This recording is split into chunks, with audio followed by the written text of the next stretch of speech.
Hello, bienvenidos a mi podcast. Yo soy Francis Rodríguez y este es el capítulo 11 de Un Date con Francis.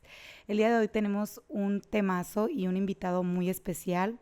Tenemos a Fernando Elenes, tanatólogo, con el tema ¿Cómo sobrellevar un duelo? Bienvenido, pastor. Muchas gracias por habernos aceptado la invitación a este espacio. Es un placer tenerlo aquí. No, es un honor. Muchísimas gracias. La verdad que sí es un honor. Gracias a usted. Nos trae, es el pastor, le digo pastor porque es pastor de una iglesia. Ahorita lo vamos a conocer un poquito o un muchito.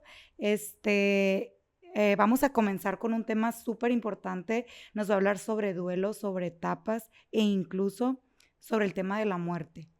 Me gustaría muchísimo que, primero que nada, pues saber su edad, Sí. conocerlo un poquito. Si Sí, tiene tengo hijos. 61 años de edad, recién cumplidos. Ahora el 22 de julio, 25 años. Soy de aquí de Guasave. Somos, mi familia y yo, de aquí de Guasave. Tenemos 25 años en Guamúchil. Nos mandaron como pastores allá. Hace 3 años nació la inquietud y la oportunidad de hacer un curso de capellanía. Soy capellán 202 de la ciudad de ¿Qué es la capellanía? capellanía. Fíjese, la capellanía que nosotros vemos abarca 3 cosas. Apoyo emocional, espiritual, más que nada al ejército, policía, tránsito, capellanía carcelaria y capellanía hospitalaria. Y yo me incliné hacia la capellanía hospitalaria, que también, claro, puedo estar con el ejército, con el policía, con el tránsito o en las cárceles como hemos estado. Pero más la inquietud era por los hospitales. Tenemos 15 años aproximadamente como iglesia yendo a los hospitales, llevándoles alimento a los enfermos, al que cuida al enfermo. Y nació la inquietud por la necesidad que vi. El entrar a un hospital es impactante porque te das cuenta que mucha gente de los enfermos carecen de apoyo en esos momentos. Pero es impresionante cómo es posible que muchos enfermos pasen días hasta meses en un hospital y sin una ayuda de un familiar. Eso me impresionó mucho. Y más que nada es apoyo emocional, ¿verdad? Sí, espiritual, Espiritual, ¿verdad? emocional, no nada más el físico, al llevarle la cena o la comida, sino también espiritual, encontrarnos con jovencitas con problemas de suicidio, intentos de suicidio, encontrarnos un ejemplo, una señora con muchos días en el hospital general. El hospital general tenía una característica, no daban la comida al enfermo, como el IMSS, por ejemplo. Okay. Y había una señora, una vez nos encontramos esa señora que la mirábamos de seguido ahí enferma, duró mucho tiempo, sin una persona que la cuidara. Cuando nosotros llegamos y tienen atención médica, nos detenemos, esperamos a que salga el médico o salga la enfermera. Y en esa ocasión me llamó mucho la atención que la enfermera le dijo a una señora mayor, le dice: madre, ya no tienes el dolor. Le dice ella: ¿por qué? Porque ya no me ha dado la inyección. Y eso quiere decir que no tienes el dolor. Dice esta persona enferma: no, dice, es que lo que no he tenido es dinero para comprar la inyección. Híjole. Y dice: pero sí tengo mucho dolor. Entonces hablé yo con la enfermera, necesitaba una receta médica, me la dio y fuimos, le compramos las inyecciones. ¿Por qué platico esto? Porque te das cuenta que hay mucha necesidad de ayuda espiritual, de acompañamiento. Entonces, hay la oportunidad de estudiar capellanía, es una escuela, Centro de Ciencias e Investigación de Baja California. Hicimos capellanía, de ahí tuvimos la oportunidad de estudiar, tengo 2 certificaciones en tanatología, certificaciones, no tengo una licenciatura, son certificaciones. Actualmente estoy estudiando también una certificación de prevención contra el suicidio.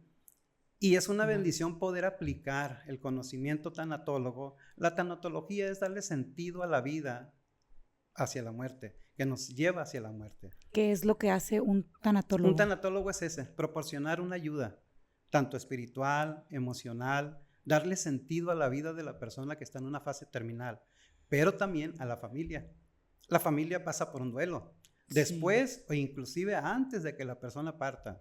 Pero el propósito principal es ese, que la persona que en una fase, la tanatología abarca todo lo que es una pérdida. No nada más, yo lo digo por los enfermos porque es lo que yo estoy viendo.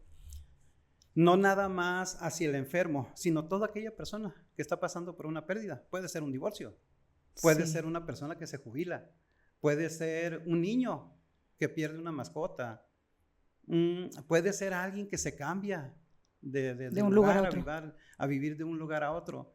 Pasa por un proceso de duelo. ¿Qué busca la tanatología? Concientizar, número uno, a la gente de la muerte. La muerte es un tabú, no hay un conocimiento de la muerte. Preferimos vivir, muchas veces el enfermo está por una situación de mucho sufrimiento, lógico por la enfermedad, con diagnósticos no favorables para prolongar su vida, mas sin embargo, en el afán de conservar a la persona, de que siga viva, pues lo sometemos a un tratamiento difícil cuando ya no hay una cura, cuando ya no es favorable el procedimiento que se le hace. La tanatología busca eso, ayudar a la persona en fase terminal a vivir, a saber vivir, tener una muerte de calidad, una muerte digna, pero tener un fin de vida digno igual, que pueda disfrutar la vida. En sus diferentes tipos de duelo, me imagino, tanto para la persona que lo está pasando como para la familia. Como para el familiar que pasa por un duelo. ¿Qué es un duelo? Un duelo es ayudar. El duelo en sí es ayudar a gestionar las emociones. Y es muy recomendable pasar un duelo. Más antes, de una manera empírica, le podríamos decir, era el luto. Pero lo mirábamos, le digo, de una manera empírica porque era vestir de negro. No, emocionalmente, de una manera psicológica es enfrentar ese proceso de dolor. El duelo es un dolor. Enfrentar ese proceso de dolor. En sí ese es el duelo. ¿Y cuáles son los tipos de duelo? Existen varios tipos de duelo. En sí no hay un orden. Pero, por ejemplo, número uno, el duelo normal. Un duelo normal que pasa por una etapa de tristeza, inclusive puede pasar por coraje, por depresión. Pero un duelo normal, 6 meses. El tiempo pueden ser 6 meses. Sí, un tiempo estimado. Aproximado. Sí, un tiempo aproximado. Porque puede haber, y también de acuerdo a la persona que estamos perdiendo. ¿Y qué sucede, por ejemplo, cuando ya un duelo duró, no sé, 2 años, 3 años, ya no es como que normal? Me está preguntando por los tipos de duelo. Sí. Esa es la pregunta. Primero hay un tipo de duelo que se le llama normal. Ahorita vamos a llegar a un duelo que se llama crónico. Que ya es ese del tiempo que le pregunto. Ya es un tiempo de más de 2 años. Ya es un duelo que inclusive puede llevar a enfermedades. Existe, estoy hablando del duelo normal, existe el duelo anticipado. Le digo, no hay un orden en sí. El duelo anticipado puede darse aún antes de perder al ser querido. Estar como preocupado de que algo va a pasar. O negarse, por ejemplo, si el ser querido enfrenta una enfermedad terminal, que inevitable es la muerte, pues el duelo anticipado empieza puede ser con coraje, con una ira, de por qué le está pasando esto a mi ser querido. Ese es un duelo anticipado. Puedo entrar en una negación. No, es que no es cierto. No acepto el que mi familiar esté pasando por un cáncer, esté pasando por un tumor. Eso es un duelo anticipado. Pero hay muchísimos más. Ahí está el duelo ausente. Le digo, en la tanatología es muy extensa, muy extensa. Pueden tener nombres diferentes los duelos, pero sí es muy importante identificar. El duelo ausente es cuando la persona niega, no, es que yo no siento nada. Niega los procesos del duelo. No se permite. Como no permitirse. Y bien curioso, porque en los duelos el hombre y la mujer pasan por el proceso de duelo. Pero la manera de enfrentar a la mujer es completamente diferente al del hombre. La mujer se siente abandonada, la mujer se siente en soledad, se siente incomprendida, busca el apoyo corporal, que estén conmigo. Necesito el abrazo, necesito ser escuchada. y reniega muchas veces, cae en un tiempo de ira porque no es visitada. Si me pregunta qué se le puede decir, es que no hay palabras, pero la mujer sí demanda la compañía. Quiero que estés conmigo, quiero que escuches lo que me está pasando, no que me comentes, pero sí que me escuches, que me dediques un tiempo. Si me lo permites, abrázame, escúchame, llora conmigo si es sensible a la situación que esté pasando la amiga. Y el hombre es completamente diferente. El hombre es enfrentar el duelo en una soledad, en no ser abierto. Entre menos podamos tocar el tema, mejor. Okay. Entre menos me acompañes, mejor. Fíjese los extremos del procedimiento del duelo en ambos, en hombre Totalmente y la diferente. mujer. Totalmente diferente. Existe el duelo patológico. Es un duelo que puede causar enfermedades emocionales o bien físicas. Una depresión crónica, una ansiedad donde ya tiene que entrar el psiquiatra, donde ya tiene que entrar la medicina. Ese es el duelo psicológico. Existe el duelo retardado. El retardado, se da mucho, fíjese, por situaciones que enfrentan las familias. Por ejemplo, al perder un padre, uno de los hijos toma el control de la familia.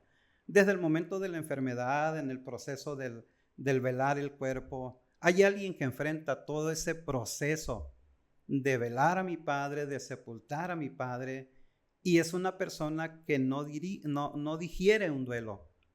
El proceso es más retardado. ¿Por qué? Porque tengo la obligación ahora de atender a mamá, de atender a mis hermanos, de atender a una familia, el ver cómo voy a salir con estos gastos. Y se da el duelo, pero se da en un proceso más retardado. Es como no permitírselo en ese momento por No. la obligación o por la, ¿cómo se dice?, responsabilidad Sí, que tiene en ese momento. Totalmente. Y también el duelo crónico sí, ya esto es delicado porque ya pueden entrar enfermedades, ya pueden entrar cuando se permite. El duelo se tiene que vivir. El duelo por ningún motivo, muchas veces en el afán de ayudar a la persona que ha perdido al ser querido, tratamos de evitarle el que no sufra, el de distraerle. Pero existe el duelo crónico, o sea, el duelo se tiene que vivir. Es un apoyo que yo le puedo dar a la persona que está pasando un duelo. Y el duelo crónico es cuando ya es 18 o 24 meses. Ahí sí ya tiene que haber una atención muy especial. Y en ese caso me llama muchísimo la atención a mí lo de la tanatología. ¿Cuál es el objetivo de la tanatología aquí? Apoyar en las emocionalmente. Sí, totalmente. Okay. El apoyo emocional, el que se pueda digerir esas emociones, enfrentar esas emociones. Muchas veces la persona cree que no es normal lo que está pasando, el que yo sienta coraje, el que yo me sienta en una depresión. Me tocó atender a una joven en una depresión terrible porque estaba pasando por un divorcio. Ella me dice, tengo 5 días sin bañarme, sin asearme, jovencita. Es que no siento el deseo. Ahí ya identificas que es un duelo muy crónico y ya hay señales de algo más serio como suicidio. Entonces ahí sí tenemos que inmediatamente los señales de alarma y apoyarla, el apoyo tanalógico y aparte médico. Entonces es otra de las partes del duelo. Está el duelo exagerado o distorsionado. Este es un duelo que se enfrenta, imagínese una persona que está en un proceso de duelo y pasa a otro duelo. Se tiene que enfrentar a otro duelo. Imagínese, a eso se le conoce como un duelo exagerado y ahí necesita una ayuda esta persona.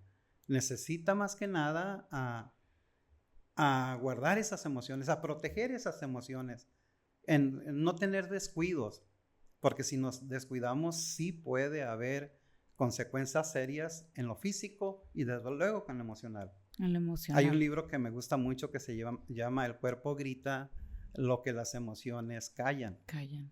Qué interesante. Sí, imagínense si yo trato de ocultar, inclusive hasta una alegría puede llevarme a un infarto. Una alegría no cuidada, no bien procesada, me puede llevar a un infarto, como un coraje, como una tristeza. Entonces, son cosas que tenemos que poner atención. La tanatología, si usted se da cuenta, Francis, no es conocida. No, para mí es nuevo. Aunque sea una rama de la ciencia, es algo científico, Wow. que se le ha dedicado muchísimo tiempo, se inició desde 1901, tuvo mucho auge y se puede conocer como la tanatología moderna desde 1940. Pero es algo urgentemente que tenemos que conocer como seres humanos. Entonces, le digo, son muchos duelos.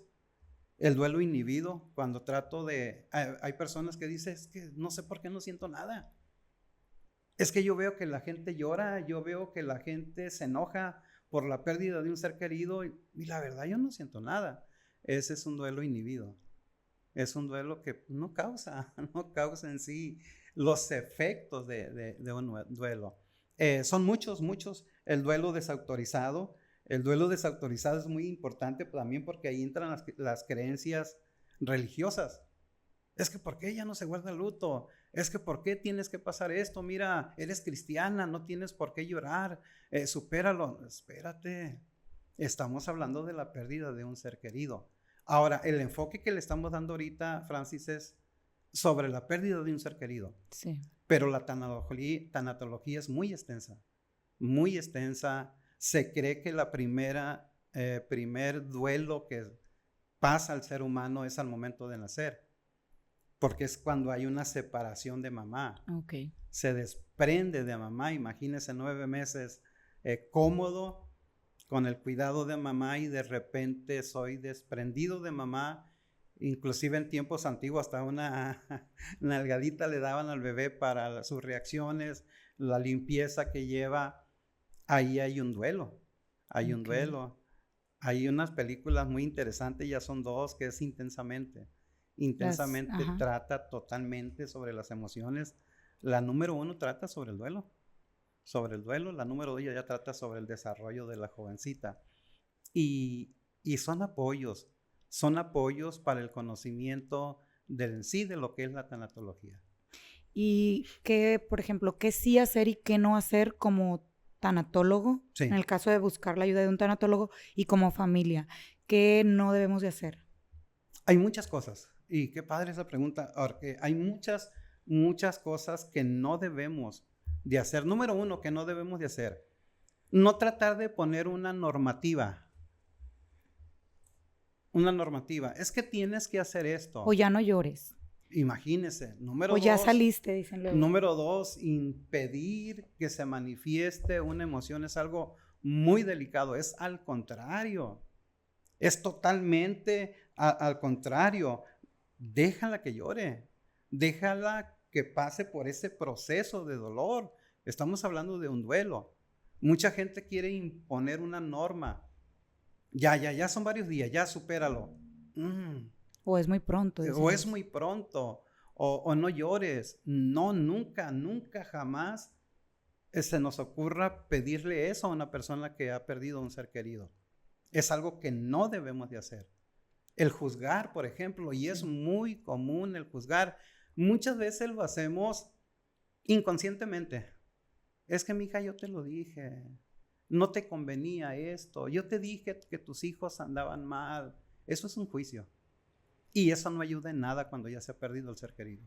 ¿Y cómo si ayudamos? O sea, solo acompañando. Escuchando. ¿De qué manera? Número 1, escuchando. Escuche a la persona. Ahorita le dije la diferencia que hay entre la mujer y el hombre, cómo enfrentan un duelo. Vamos a escuchar. Me atrevo a decir que científicamente no existe un diálogo, no existen palabras que usted diga se las voy a llevar, las voy a sembrar en su corazón. No existen. En ese momento no existen. Si usted le habla de Dios, por ejemplo, la persona que ha perdido un hijo o que ha perdido un ser querido, puede usted hacer que la persona empiece a renegar contra Dios. Si usted le dice, me tocó escuchar a alguien que le dijo a una persona que a una joven que perdió su tercer hijo, no tenía ningún hijo, los 3 los había perdido antes de nacer, y escuché un consejo que decirle, estás muy joven, Dios te va a dar otro hijo. No, no, no, no, yo quiero al que estoy perdiendo. O tienes un angelito en el cielo. No lo quiero en el cielo, lo quiero conmigo. Wow. Y son palabras que pueden hacer más difícil el duelo.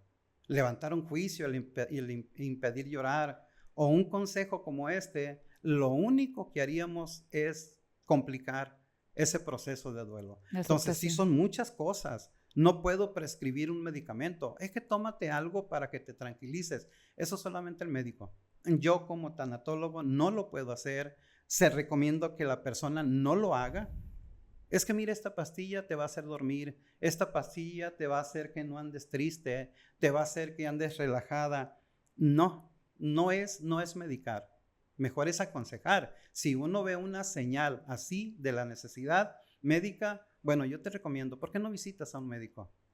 Cuéntale el proceso, que ya hay dolores, que ya hay problemas físicos, bueno, platícale el proceso. Pero nunca atrevernos, porque es muy común. Es muy común cuando no hay un conocimiento, pues mira, tómate esto. Esto te va a ayudar. Entonces, y otra de las cosas, no ignorar la situación que está pasando la persona. Tener empatía. Tener totalmente empatía, pero totalmente empatía y no ignorarla, no juzgarla, no darle inclusive promesas que sabemos que muchas veces no se van a cumplir. Y estoy generalizando, pero por ejemplo un niño que le digas, es que tu papá anda de viaje, aparte de que lo tienes en una mentira,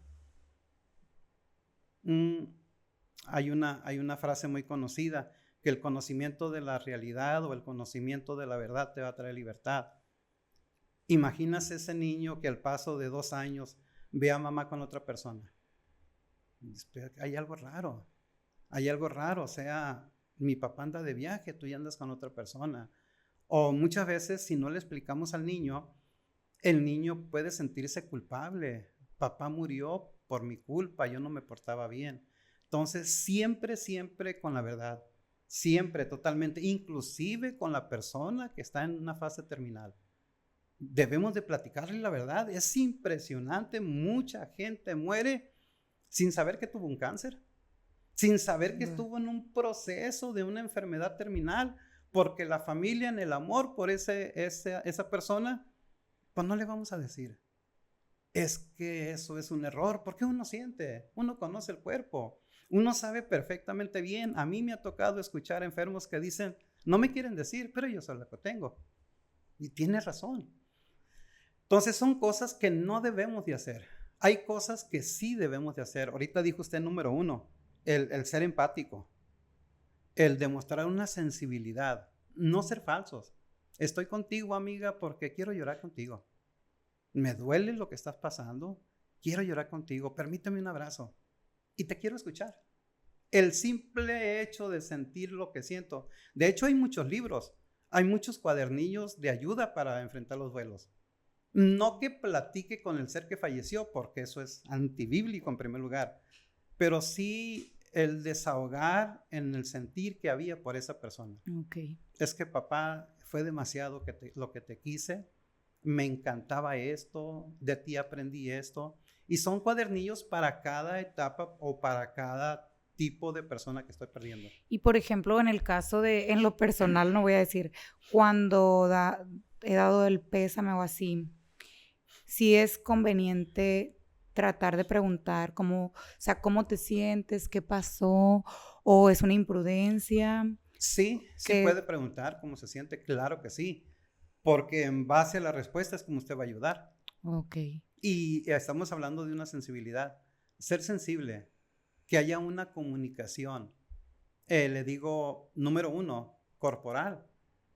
O sea, lo que yo necesitaba platicar con alguien, lo que yo necesitaba en este momento, la compañía. En el duelo se siente miedo. Se siente miedo a la soledad, se siente miedo a tantas cosas. Y qué importante eso, lo que dice usted. El estar ahí. ¿Cómo te sientes? Y amiga, no tengo palabras. Pero aquí estoy. Quiero llorar contigo.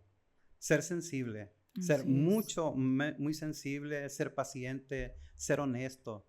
Dedicarle tiempo al escuchar a la persona. y sí ser muy honesto con la persona. Y jamás juzgar. No, Jamás. nunca, jamás levantar un juicio, porque estamos hablando de señales que pudiera haber que los pueden llevar al suicidio a la persona. ¿Cuál es la meta de la tanatología aquí en El concientizar a las personas a la aceptación? totalmente. ¿Es como llevar a la aceptación? Sí, aceptar. Ahorita le comentaba, cosa muy curiosa, nos aferramos a la vida. Me ha tocado ver a pacientes en un hospital siendo objeto de muchos experimentos, siendo objeto de mucho sufrimiento, de mucho sufrimiento. Que es cuando como la familia está aferrada. Totalmente aferrada. Y no, ahorita lo vamos a ver más adelante también. Pero el propósito de la tanatología es eso, concientizar. Hay una paradoja que dice, muy curiosa, el nacer no pedimos, el vivir no sabemos y el morir no queremos. Pero ¿por qué no queremos? A mí me impacta la tanatología porque es una rama de la ciencia. Y la muy humana. ciencia, perdón. Muy humana, digo. Muy humana. Y aparte que reconozca la importancia de un buen morir, de un buen vivir para tener una buena muerte, una vida de calidad con una muerte de calidad. La tanatología, hacer conciencia, y es un triunfo el que la persona pueda morir con el mismo gozo, la misma satisfacción con la que nació. El gozo que hay, la alegría que hubo al momento de nacer, que esa alegría esté al momento de partir, pero en familia. Por eso es concientizar a la familia, concientizar. Y le voy a repetir, nos estamos enfocando al enfermo y al familiar del enfermo, pero también es el apoyo hacia la mujer que queda sola después de un divorcio. O el drogadicto, también el drogadicto cae en una muerte social, como lo cae la mujer que se divorcia. Empiezan a señalarla, por ejemplo, cosas así. Empiezan a señalarla, fíjese, en una conferencia, lo voy a comentar, pero no voy a decir en qué conferencia ni nombres. En una conferencia para hombres, de varón, de hombre a hombre le llamamos. Yo hablaba sobre esto, sobre la muerte social que sufre el alcohólico. Muchas veces autoprovocado. Me siento rechazado, no voy a estar en la sociedad. Y yo les preguntaba, se me ocurrió, a lo mejor ni escrito lo tenía, ¿qué era para el hombre el sinónimo de una mujer divorciada? Me impactó, me entristeció el escuchar. La primera respuesta fue escuchar que dijeron mujer fácil. Wow. Eso es algo impactante. No, ¿cómo? Imagínate el escuchar esto a la mujer, que muchas veces se enfrenta a situaciones difíciles, está pasando por un duelo, pero muchas veces hay hijos que tiene que atender.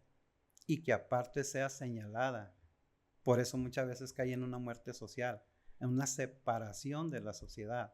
Okay. Entonces, todo eso son consejos y la tanatología trata de concientizar en este conocimiento que hay un apoyo emocional. Te vamos a ayudar a gestionar tus emociones.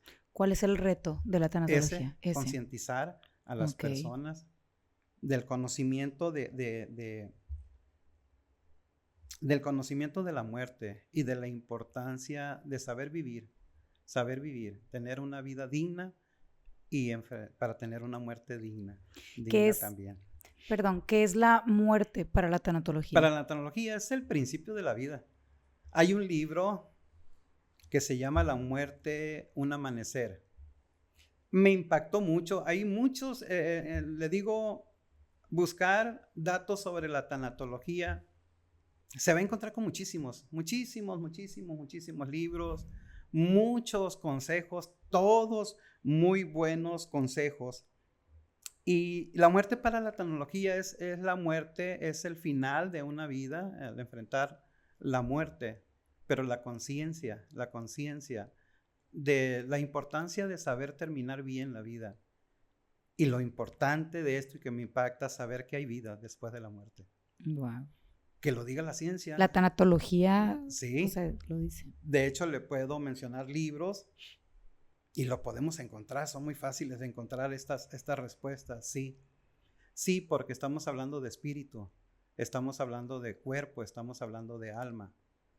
Entonces, estudios, desde luego, con testimonios de más de 20,000 estudios. Elizabeth Kobler, que fue una de las precursoras de la tanatología, más de 20,000 estudios en personas a punto de morir, que le dio un seguimiento en apoyo con muchas universidades del mundo, se encontró con un detalle y le puso mucho énfasis en su estudio, que eran las experiencias extracorporales. Experiencias extracorporales.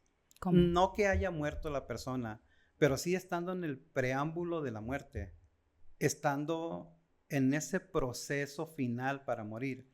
Se encontró con muchos casos, le estoy hablando de más de 20,000, de personas que pasaron por un proceso que viene siendo una enseñanza para nosotros, de una experiencia extracorporal, salir el espíritu y darse cuenta absolutamente de todo lo que está pasando. De hecho, como pastor en la iglesia, en comunidad Guamúchil, hay una joven. Ella fue operada, muy querida la joven, muy talentosa. Tiene premios de conocimientos en Brasil, está en la universidad, 2 premios en Brasil, aquí en México. Esta joven pasó por una experiencia extracorporal. Ella fue operada en los Estados Unidos de su columna, tenía una desviación en su columna y ella tuvo una experiencia así. Ella vio inmediatamente cuando su cuerpo empezó a ser operado, cómo su espíritu la llevó a navegar alrededor del hospital. Pudo verse ella en esa cama, pudo ver a su papá en los jardines del hospital. Imagínense la preocupación de los padres en ese momento. De hecho, yo 2 veces la he llevado a que dé el testimonio, es de la iglesia, y es impactante. Pudo ver a su papá orando en los jardines, pudo ver a su mamá en una sala leyendo la Biblia y orando, pudo ver lo que muchas veces se ha escuchado, jardines preciosos, un camino siendo guiada por alguien a un lado de ella, de mucha luz, y dice uno, órale, sí es precisamente lo que he leído, es precisamente a lo que Elizabeth Kobler se refiere, a cientos y cientos de testimonios que hay personas que han pasado por algo igual. Impactante decir que una persona que nunca tuvo la capacidad de ver por ser ciega, cómo en cuanto su espíritu sale del cuerpo empieza a ver. Wow. Cómo una persona que tenía falta de alguna de sus piernas empieza a ver su cuerpo completo. Entonces, a mí lo que más me impacta, Francis, es que la ciencia lo reconozca. Que la ciencia diga, le hemos dado seguimiento y es verdad. Ahora, no es nuevo. Tenemos pasajes bíblicos, si nos queremos meter a un poco en la Biblia, hay muchos pasajes bíblicos. Entonces, eso es lo que la tanatología trata de decir, hey, lo hemos estudiado. Y ¿sabes qué? Si hay algo más, eso es lo bonito. Wow, qué padre. Entonces, quitar ese tabú, y por lógica, todos le tenemos miedo a la muerte, porque es algo desconocido. Pero la ciencia eso trata de decirnos, hey, pongan atención en esto. Existe algo más. He estado en situaciones en hospital, personas hablando con sus seres queridos, su ser querido a punto de terminar y hablarle cosas tan preciosas y ver que existe una paz en la persona que está a punto de morir. Hay una reacción, ¿verdad? Sí, a veces. Sí, yo una de las pérdidas más fuertes que he tenido en 61 años, la pérdida de mis abuelos, de tíos, pero pienso yo que la pérdida más fuerte fue la de un amigo. Él falleció ahora este marzo. Él duró 3 años en un estado vegetativo. Tuvo un accidente. Jamás volvió a recobrar la memoria, la conciencia. Estaba totalmente inerte ahí en una cama. Y él falleció ahora en marzo. Pero siempre el trato de él fue platicar con él.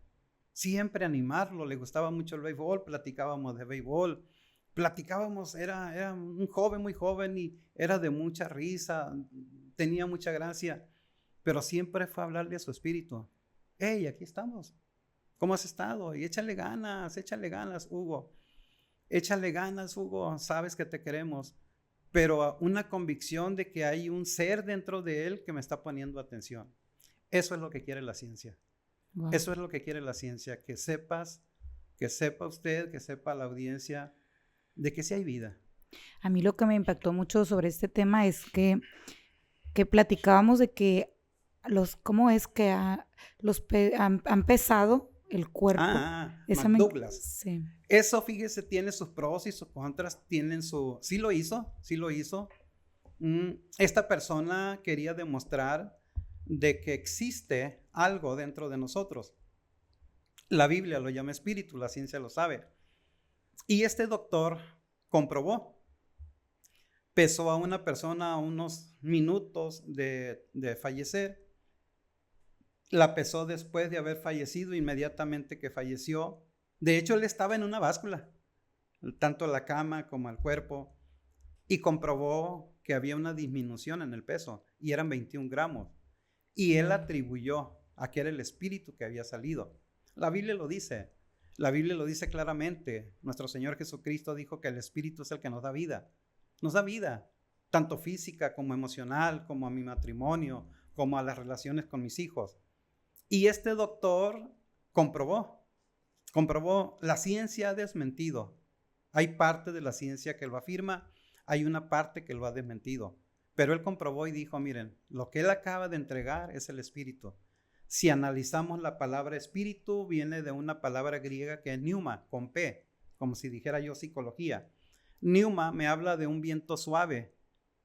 De la palabra pneuma viene la palabra neumático, los de los carros, porque tienen un viento suave necesario para el rodar. Este doctor dijo, eso es.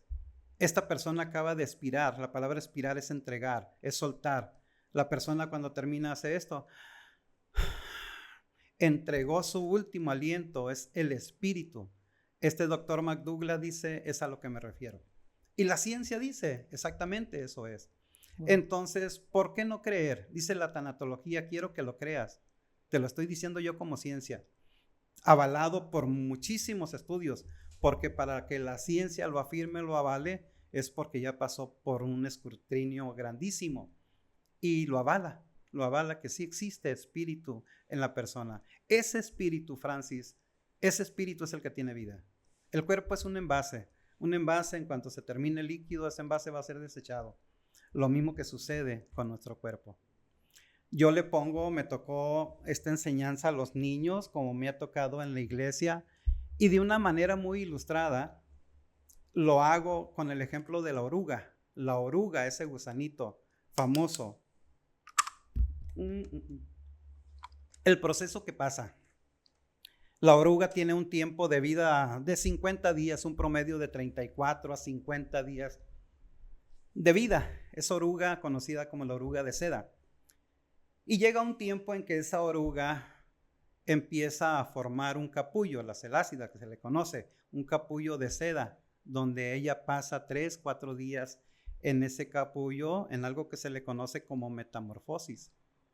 Hay sufrimiento, comprobado está que hay sufrimiento en esa oruga. Hay sufrimiento, hay dolor, pero a los 3-4 días sale una mariposa preciosa y esa mariposa vuela.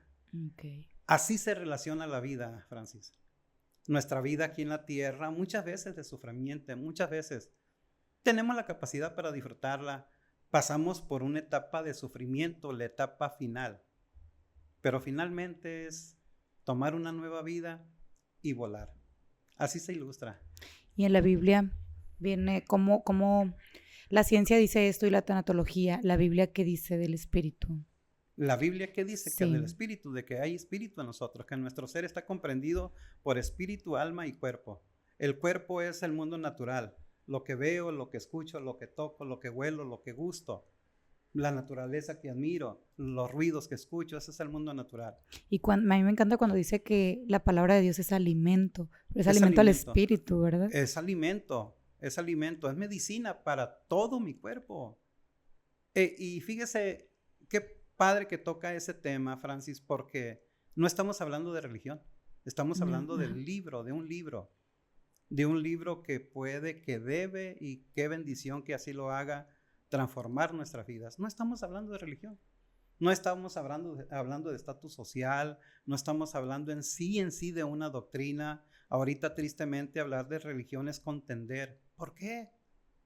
Porque sí, la Biblia me llama a defender mi fe, pero no a contender. ¿Es perder el tiempo? ¿Es causar enemistades? No. Mejor muéstrame el Dios que tienes, el Dios de amor. Y nos salimos un poco del tema, pero sí, la psicología sabe que sus fundamentos, la mayoría son cristianos, avalados en la Biblia, escritos en la Biblia. ¿Por qué no voltear los ojos hacia la Biblia?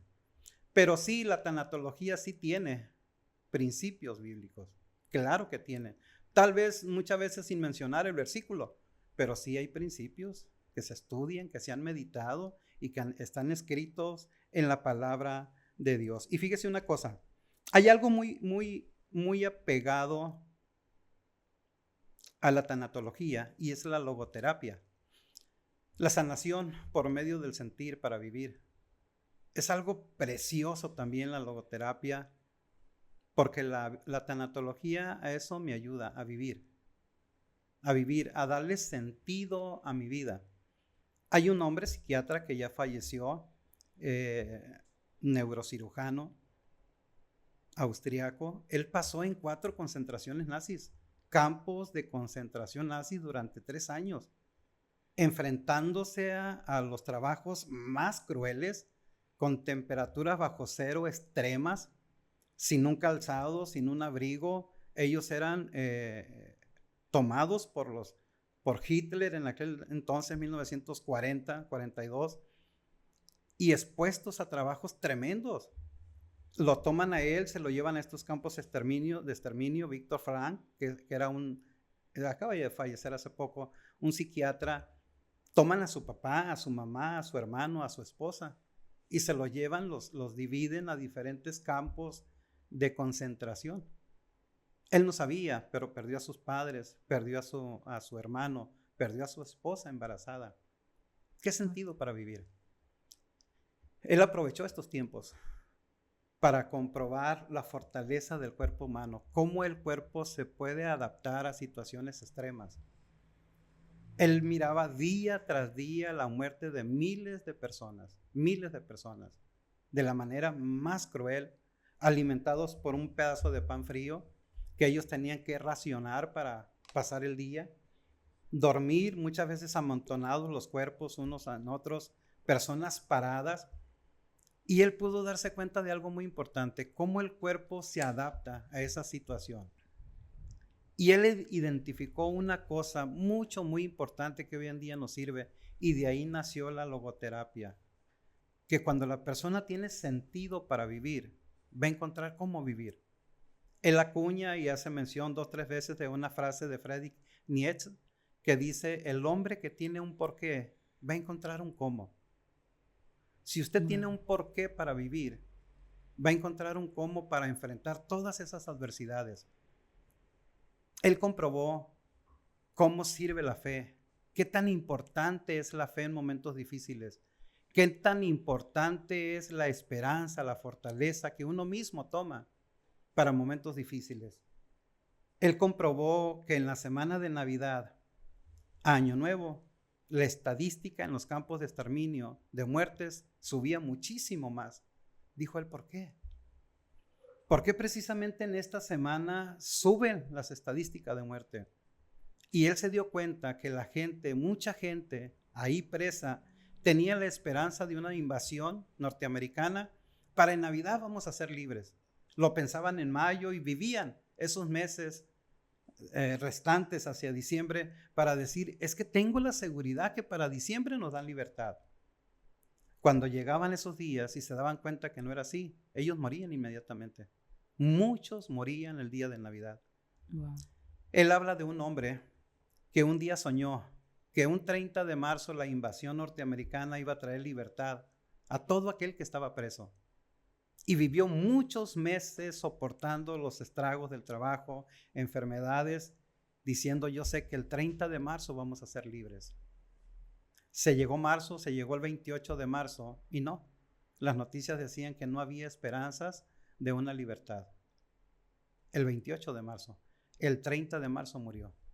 ¿Perdió su porqué? Porque murió la esperanza, murió la fe que él tenía para ser libre. Él encontró que si la persona tiene un sentido para vivir, esto ayuda mucho para enfrentar cualquier situación. De hecho, él sale después de 3 años de esos 4 campos de concentración, recibe la libertad y él sigue trabajando como psiquiatra. De hecho, ayudó, fíjese, en los campos de concentración, cuando supiera que era médico, lo pusieron a trabajar. Cuando termina la guerra, él vuelve a su clínica, tiene una clínica y empieza a atender como psiquiatra a las personas. Y él escuchaba a las personas. ¿Cuál es tu problema? Y lo escuchaba y lo escuchaba y escuchaba toda la atrocidad de los problemas que llevaba la persona. Y él les preguntaba inmediatamente después, ¿por qué no te suicidas? Y uno podría decir, ¿pero qué me estás aconsejando? Sí. Pero en base a esa pregunta, él iba a tener la respuesta. Es que no, lo he pensado, pero no lo voy a hacer porque tengo hijos. Lo he pensado, pero no lo voy a hacer porque están mis padres. Y en base a esa respuesta, él encontraba el sentido para vivir de esa persona. Y era la manera en que lo ayudaba. Era como los ayudaba. Entonces, es lo que la tanatología, Francis, trata de hacernos ver. La importancia de vivir. La importancia de permanecer. Y si se trata de apoyar, darle una buena calidad de vida a la persona que está por morir. Una buena calidad de vida al enfrentar un duelo. Nunca pensaría uno que es bueno llorar. Nunca pensaríamos que es bueno enojarnos. Entonces, la tanatología de eso se trata. ¿Y qué personas son las que pueden ser atendidas por un tanatólogo en cualquier tipo de duelo? Toda la persona que pase por una pérdida. ¿Y edades, por ejemplo? Todas las personas también. Wow, qué padre. Todas las personas, estoy hablando de niños. Niños, muy común, imagínese un niño que pasa por la separación de papá y mamá, que también pasa por un duelo. Claro, sí, que debe totalmente ser atendido. Y, por ejemplo, en el caso ahorita nos comentaba sobre la muerte digna. ¿Sí? ¿Qué es una muerte digna? Eso es algo que tiene muy cuidado la tanatología, se lo decía ahorita, la calidad de vida durante la etapa final. Vamos a darle buena calidad de vida en la etapa final. Vamos a buscarte que tenga una ayuda adecuada, una atención adecuada, mi enfermo. Que sea bien atendido. Pero también vamos a dejarle tener sus derechos, de respetar sus derechos. Por ejemplo, hay personas que dicen, están, voy a decir, en un estado ya muy avanzado, sí, y quieren morir. Sí. Quieren descansar. O, por ejemplo, muchas personas de que no quiero estar en el hospital, quiero pasar mis últimos días en casa. Sí. Aquí, por ejemplo, ¿qué es lo mejor? Fíjese, si usted ve las estadísticas, y se aumentó mucho más desde el 2020 para acá con lo de la pandemia, el COVID. Las estadísticas decían que más del 50% de las personas morían en una soledad tremenda. ¿Por qué? ¿Por qué morir en soledad? Porque tenemos, en el afán de que la persona reciba una buena atención médica, lo llevamos a un hospital. Es muy común que el médico diga, ¿sabes qué? Lo que él está enfrentando es terminal. Es terminal. No podemos, por medio de la medicina, no podemos ya otorgar una ayuda. Y muchas de esas personas mueren solos porque el hospital no permite, en primer lugar, que haya mucha gente a su alrededor. Va a permitir una persona, 2 personas. Muchas de esas personas mueren con anhelos en su corazón. Quisiera estar en casa, quisiera estar rodeado de mis familiares, quisiera estar comiendo el caldito que hace mi esposa, tener contacto con mis nietos, platicar con mis nietos, pero tristemente terminan en una soledad tremenda. Sí. ¿Y por qué? Porque yo, familiar, en busca de un milagro, en busca de una alternativa para que siga viviendo, ahí lo dejo en el hospital. Cuando la medicina ya me ha dicho, el médico ya me ha dicho, no hay. Me tocó un caso, Francis, de una familia muy querida por nosotros ahí en Guamuchil. Fallece la mamá de ellos, una familia muy numerosa, y pasa por un problema del corazón. Inmediatamente fue llevada al hospital, pero ya iba con una muerte cerebral. Inmediatamente me hablaron a mí, iba ahí. Entré al hospital donde la familia estaba afuera, yo sí entré con el doctor ahí, hubo reanimación Y la persona volvió. Pero en cuestión de segundos, tal vez un minuto, la persona volvió a caer en un shock. Y me dice el doctor, pastor, es que ya no hay signos de vida. No más que necesitamos que la familia autorice. Coménteselo. Salgo yo y le comento a la familia lo que está sucediendo. Pasa esto, se le está reanimando, pero no, ya no hay signos vitales. La reanimación lo único que hace es volverla momentáneamente, pero en sí ya no hay un pronóstico favorable. No, dígale a los doctores que por favor que lo intenten. El caso fue que se le intentó 5 veces. A la tercera vez me dijo el doctor, pastor, si la persona llegara a quedar viva, tendría un daño irreversible en su cerebro. La estamos lastimando más. Ya no hay una respuesta favorable. Le dije, doctor, haga lo que tiene que hacer. Salí, le platiqué a la familia. Por lógica, yo veo por mi familiar y quiero lo mejor para mi familiar, pero muchas veces no lo entiendo. Muchas veces paso los derechos de esa persona. Nos aferramos. Y paso por encima los derechos de esa persona por ese afán de verla con vida. Y esto es algo nuevo, porque no muchos años atrás la persona moría en casa. Moría en casa, rodeado de los nietos, con toda la familia ahí. Y había más conciencia de la vida, más conciencia de la muerte. Pero sí debe de haber un respeto hacia el enfermo. Totalmente. Por ejemplo, ¿cómo podríamos ayudar a una persona a vivir? Voy a decir. A vivir. Sí. Identificando los gustos. Me está preguntando en un proceso terminal. Sí. O, por ejemplo, dar apoyo en el caso del duelo y de la muerte. Uh-huh.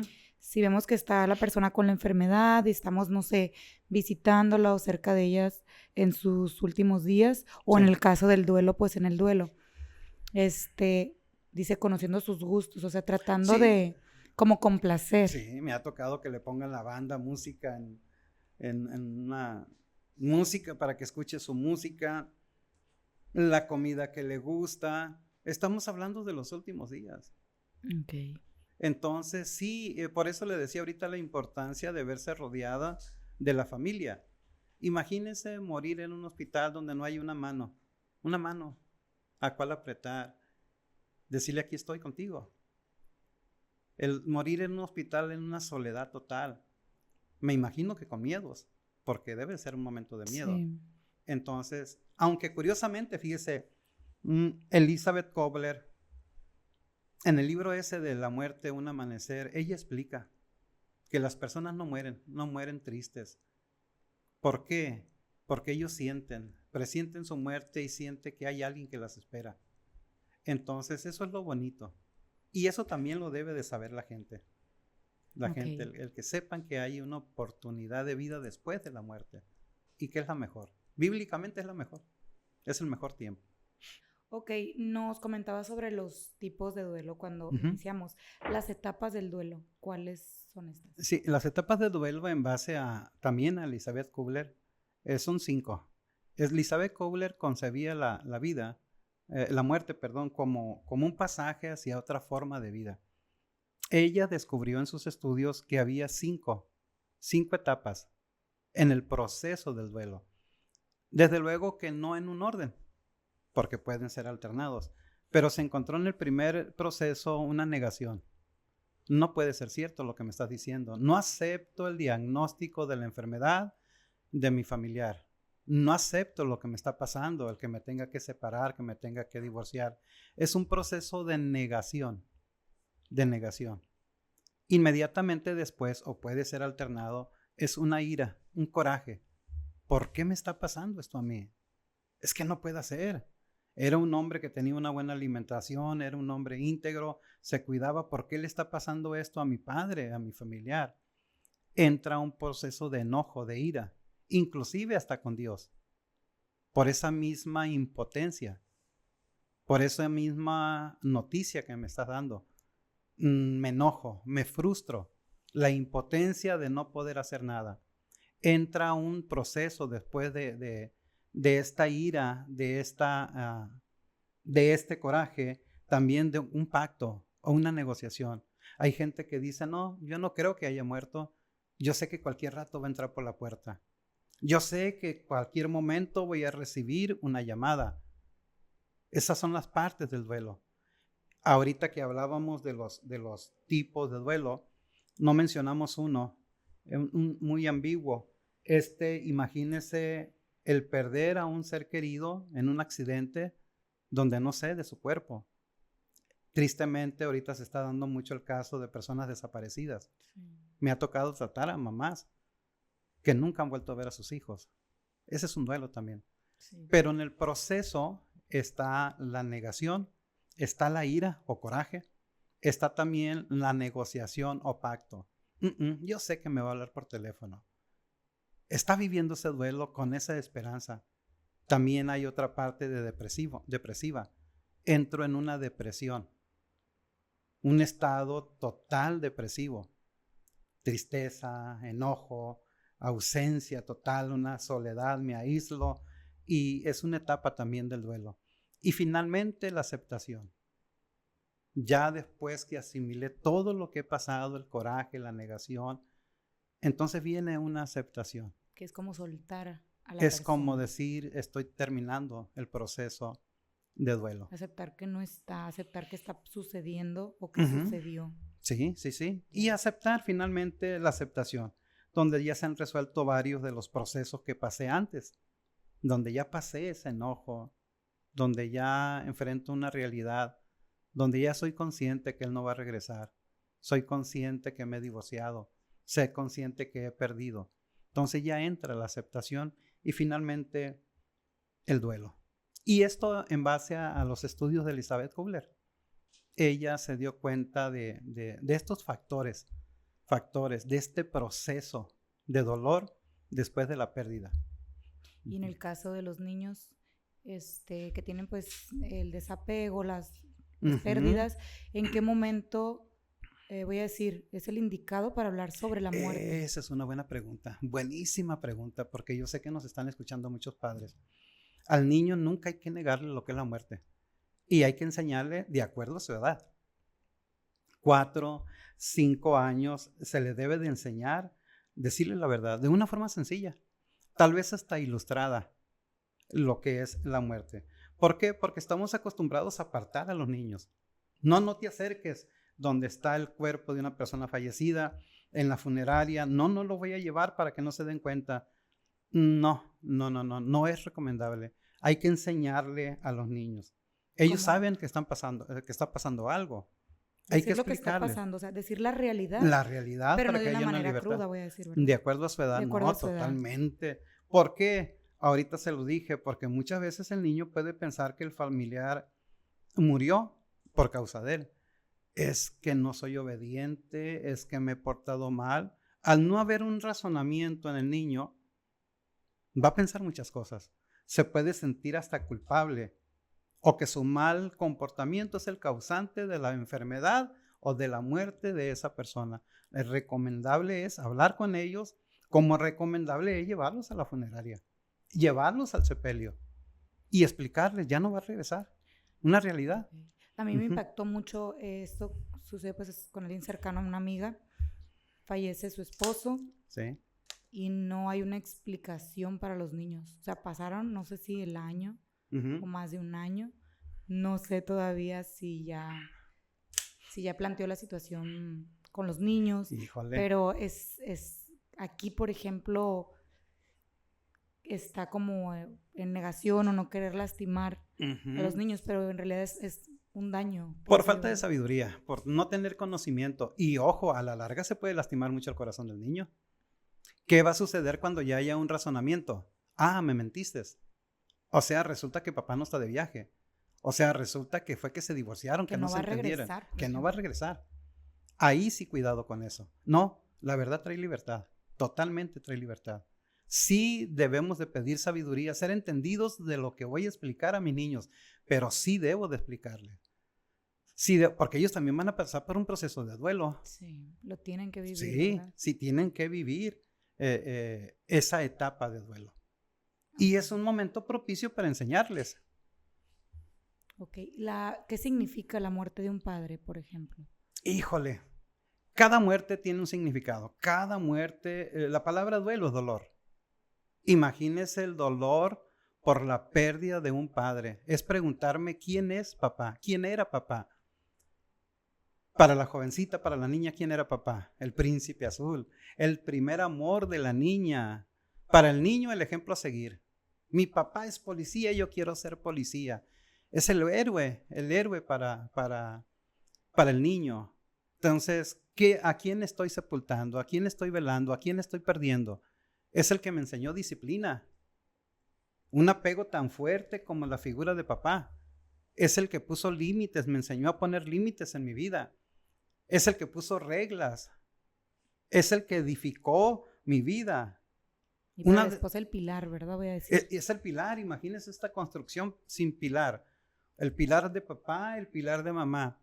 De repente quitar ese pilar, se sufre. Hay una ruptura muy grande al quitar ese pilar de autoridad. Papá es de quien recibo el apellido. Yo llevo el apellido de papá. En mis genes, una herencia muy grande hay en mí. Hay modismos que yo tengo de papá. Entonces es una figura muy grande, de mucho apego, en la que estoy perdiendo. Me siento perdido. Muchas familias se desubican por la pérdida de ese ser. Pero también mucho cuidado con esto, Francis, porque puede ser un momento de demanda en los hijos. Papá, si hubieras estado más, si hubieras tenido más tiempo para mí, si hubieras cuidado más de mí. El renegar, papá, me hiciste falta en un tiempo final. Estoy a punto de sepultar.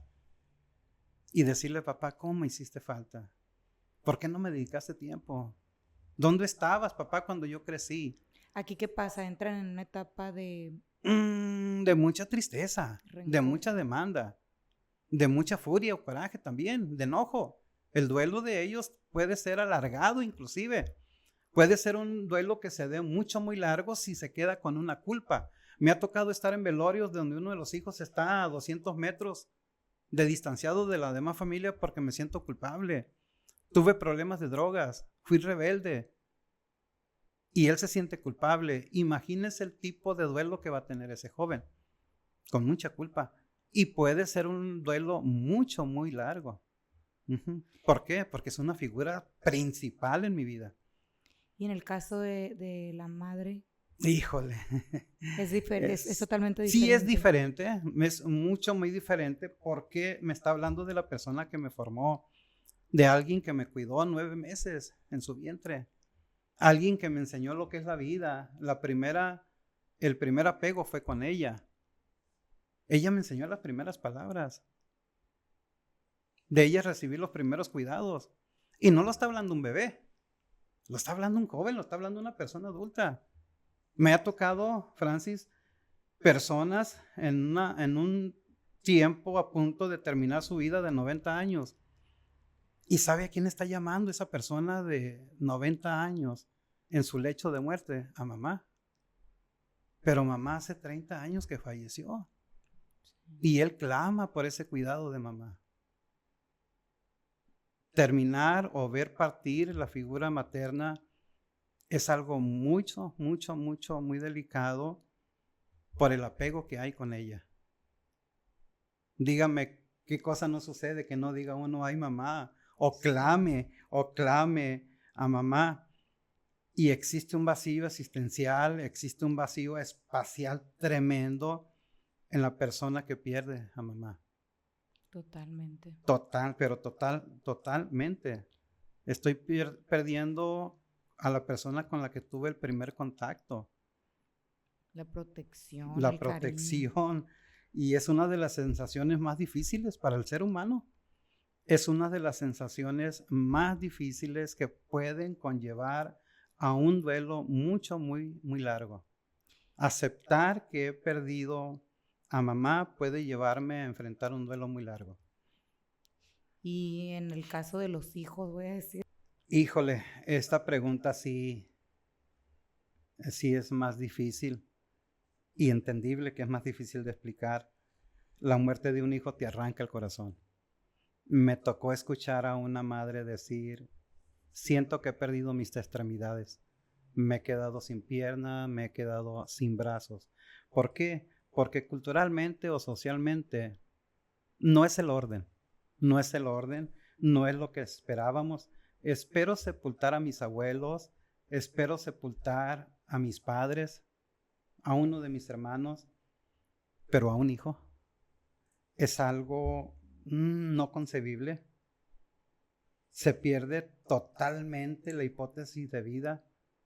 Se imagina usted, y no importa la edad del hijo, no importa la edad del hijo, se imagina usted los planes que tenía esa madre, cómo miraba a ese hijo en un futuro, todo eso se va abajo. De hecho, en cualquier etapa del duelo, la vida no sigue, no vuelve a ser igual. Pero para nada, en cualquier etapa, en cualquier momento de la vida después del duelo, la persona no vuelve a ser igual. Imagínense en una madre. ¿Cómo celebra un cumpleaños una madre que ha perdido un hijo? ¿Cómo celebra su cumpleaños? ¿Cómo celebro o festejo el Día de la Madre si no tengo a mi hijo? ¿Cómo celebro Navidad? Esos momentos, ¿cómo los voy a concebir sin mi hijo? Es algo sumamente difícil, es algo muy doloroso, es algo muy profundo e igualmente, si hay un sentimiento de culpa en la madre, pude haber hecho más por mi hijo. Es que ¿por qué no actué? ¿Por qué no fui valiente? Hay una película que se llama La habitación del hijo. Parece ser que en YouTube vienen con dos temas. Stanco Figlo, un nombre italiano, pero es La habitación del hijo. Y viven el duelo, papá, mamá y una hija de un hermano que falleció. Y ahí se ve claramente el sufrimiento de los padres. Es algo dramático, es algo que ahora sí que nadie puede estar preparado, así sea una muerte prematura. Sí. Me llama mucho la atención una estadística de matrimonios hasta del 80% que se divorcian después de la pérdida de un hijo, inclusive de un hijo prematuro. Es algo, llegar a la aceptación en un duelo después de la muerte de un hijo, es un proceso largo. ¿Por qué sucederá esto de la separación? ¿Hay culpabilidad? Hay culpabilidad porque no me imagino la vida, porque el hijo era el producto de nuestro amor. Entonces, no concibo la vida sin ese hijo. Muchas veces el hijo viene a fortalecer los lazos en el matrimonio.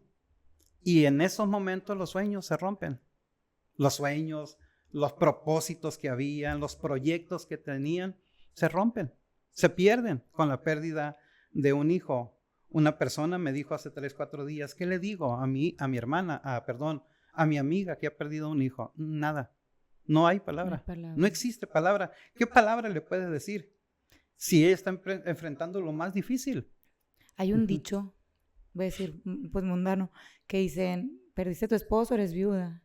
Perdiste a tus papás, eres huérfano. Quedas huérfano. Pero perdiste un hijo y no hay nombre. Sí, no existe.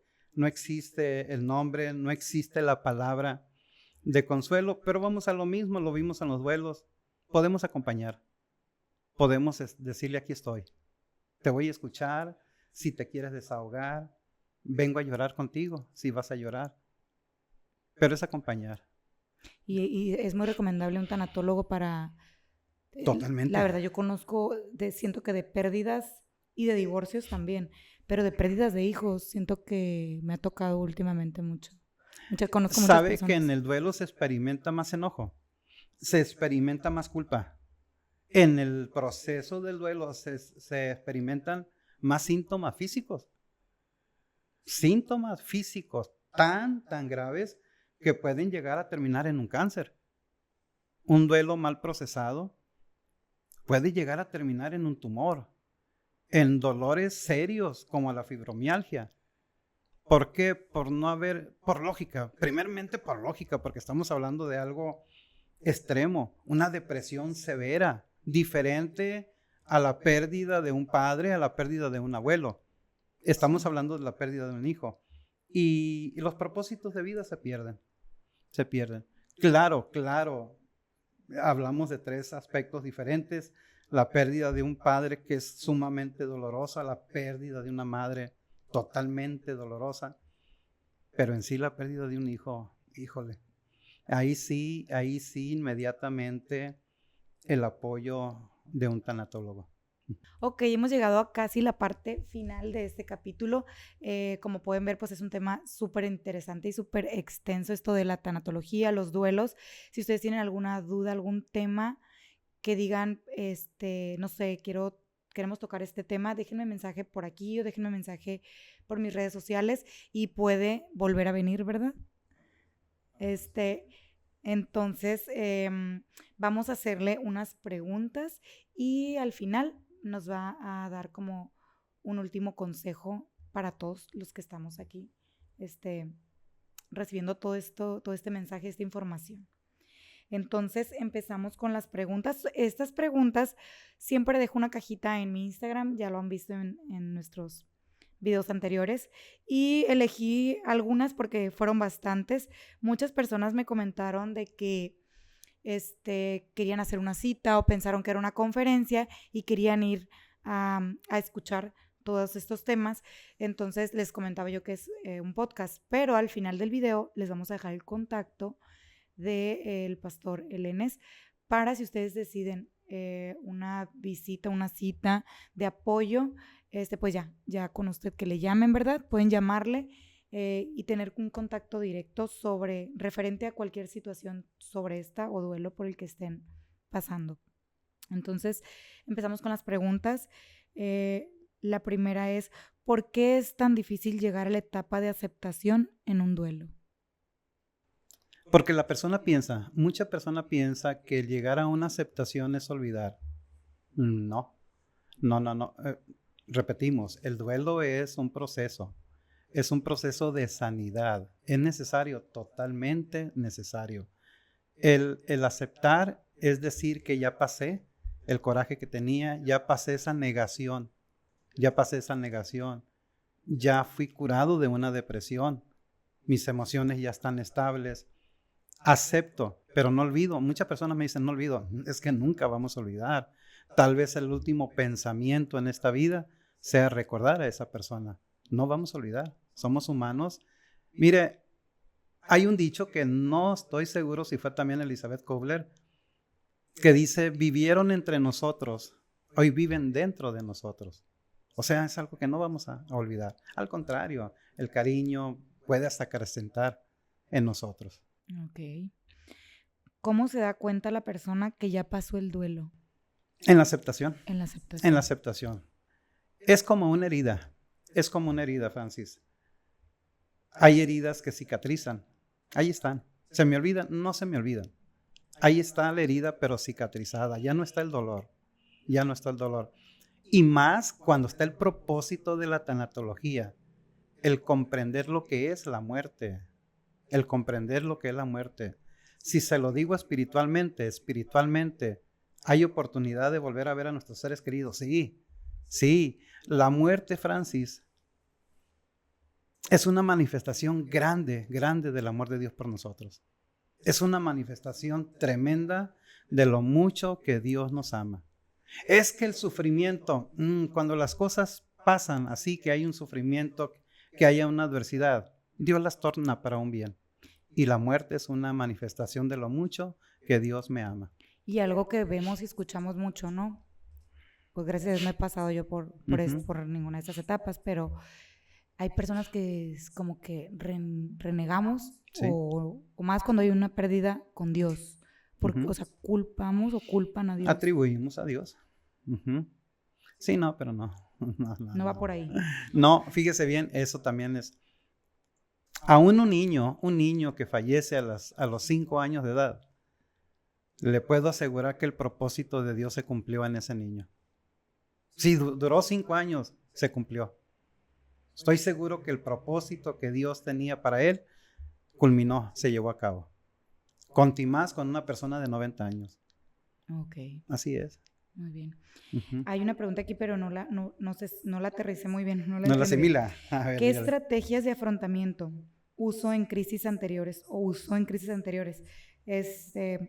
Estrategia de afrontamiento. Ok. Crisis anteriores, yo creo que es algo que ya vivió esta persona que está preguntando. ¿Qué estrategias de afrontamiento? Mire, muchas veces una palabra de aliento. Ahorita, si usted se mete a Google, por ejemplo, puede encontrar tarjetas de afrontamiento motivacionales. Tú puedes, este es tu día, échale ganas. Entonces, ¿qué me dio resultado? Si así se hace la pregunta, ¿qué me dio resultado en el pasado? Voy a sacar algo bueno de eso y lo voy a... Ahora una cosa muy importante, muchas veces, siendo sabios, la sanidad viene de adentro hacia afuera.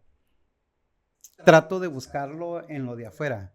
Es que si me voy a la playa, es que si me voy a un retiro a la montaña, es que si me meto en un tiempo de... No, mucha de la sanidad, Franci, viene de adentro hacia afuera, como un río que corre dentro de nosotros y encontramos esa sanidad. Okay. ¿Cómo? Con el empoderamiento. Yo sé, Señor, que me vas a sacar adelante. Yo sé que algo precioso vas a sacar de todo esto. Yo mismo sí tengo que tener mucho cuidado en mi forma de pensar. Mucho cuidado. Mis pensamientos pueden levantarme como me pueden destruir. Y pueden determinar el rumbo de mi vida. Entonces sí debo de tener mucho cuidado en lo que pienso. Finalmente hay muchas cosas hermosas que nos han pasado. Muchas cosas hermosas. Vamos a tomar provecho de eso. De lo hermoso que me ha sacado. Eso es empoderarse. Me encanta algo que he escuchado últimamente, yo creo que es bíblico, cuando se dice que hay otro que dice como que Dios saca, voy a decir, lo más preciado de lo vil. Y es otro de las perlas, cuando hablamos sobre las perlas, sí. Si conoces a una persona que, no sé, que dices, no, pero es que me hirió, era muy buena y también ha hecho cosas buenas por mí, o tengo ese recuerdo bueno, pero también es el malo. Es como que sacar lo bueno. Sí. ¿Cómo es esto de las perlas? No, el enfoque, primero, el de sacar lo precioso de lo vil, está hablando de un hombre que se quejaba mucho del pueblo, lloraba, sufría con el pueblo, no le hacía caso al pueblo, era un profeta. Imagínense escuchar la voz de Dios y transmitirla, pero no había una respuesta del pueblo hacia él. Y le dijo Dios, no te quejes. Si tú aprendes a sacar lo hermoso de lo vil, lo precioso de lo vil, serás como yo. Y le da un consejo. Haz que ellos se conviertan a ti y tú no te conviertas a ellos. Wow. O sea, ¿por qué tengo que ser de esa parte que critica, que destruye? No, vamos a sacar lo precioso de lo vil. ¿Habrá algo hermoso con este clima que estamos viviendo? Sí, hay algo precioso. Si le buscamos, vamos a encontrar cosas hermosas. Y lo mismo sucede con la vida. Recordar a esa persona con lo bueno. Hay una reflexión, hecha poema, de Facundo Cabral, me gusta mucho, que se llama No estás deprimido, estás distraído. Wow. Pienso que estoy deprimido con la situación. No, estás totalmente distraído.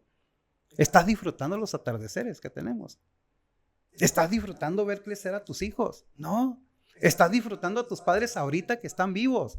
Qué triste sería llegar, Francis, al último día de tu vida preguntándote, ¿qué hubiera sucedido si lo intento? ¿Qué hubiera sucedido? Hay un poema de Jorge Luis Borges que se llama Remordimiento. He cometido el peor pecado que el ser humano puede cometer. ¿Cuál es? El no ser feliz.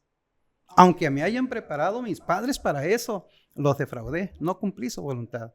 Entonces, qué triste llegar a ese día de decir, ¿qué hubiera pasado? Si hubiera emprendido ese anhelo que tenía en mi corazón, si hubiera ido más allá en el amor hacia mi esposo, hacia mis hijos, en la honra hacia mis padres, en el cariño hacia mis padres.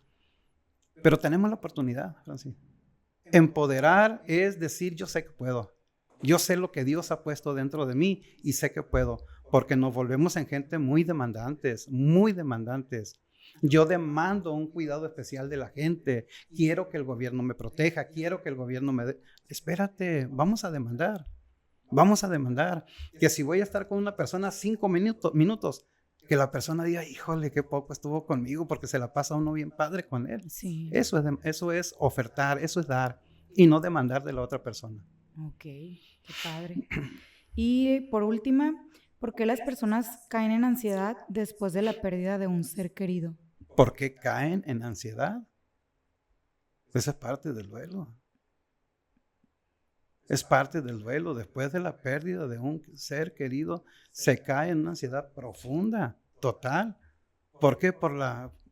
En primer lugar, porque quiero estar activo para ver si me distraigo un poco. Quiero borrar de mi mente esto que me está pasando, pero es lo mucho que hemos repetido. Como llenar el vacío. Sí, llenar ese vacío. No, espérate. No. Y quiero con muchas actividades que se llene ese vacío. Tranquilo. Es necesario el duelo. Ese proceso es necesario por sanidad. Por sanidad. Hemos visto a mucha gente sufrir las consecuencias por no pasar ese proceso de duelo. Mucha gente. Y gente que puede llegar hasta la tumba, inclusive. Sí, totalmente. Hemos llegado a la parte final. Entonces, por último, ¿qué consejo les puede dar a toda la audiencia, a todos los que están viendo este video referente a temas? Me imagino que hay muchas personas que han tenido diferentes tipos de duelos y diferentes pérdidas.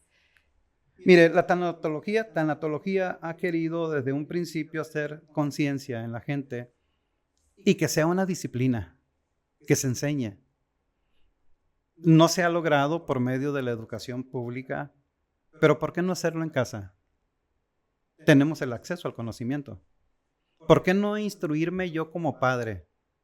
Hay muchas cosas que yo necesito conocer como padre para poder ministrar, para poder enseñar. La tanatología es una de ellas. Voy a enseñar a vivir a mis hijos. Voy a enseñar a vivirles. También voy a enseñar lo que es la muerte, la separación, lo que es la muerte. Le comentaba al inicio lo importante del podcast anterior con Agustín. Es un testimonio de vida que si lo analizamos es algo que puede ser de mucha bendición para muchas familias. No tiene idea, Francis, las familias que están con un grito pidiendo apoyo, ayuda para alguno de sus hijos que está pasando por una situación idéntica, parecida a la de Agustín, pero muchísima gente. Si yo tengo acceso a ese testimonio, ¿por qué no aprovecharlo? ¿Por qué no decirle, ahorita un testimonio como ese, Francis, en cuestión de 10 segundos yo lo puedo compartir?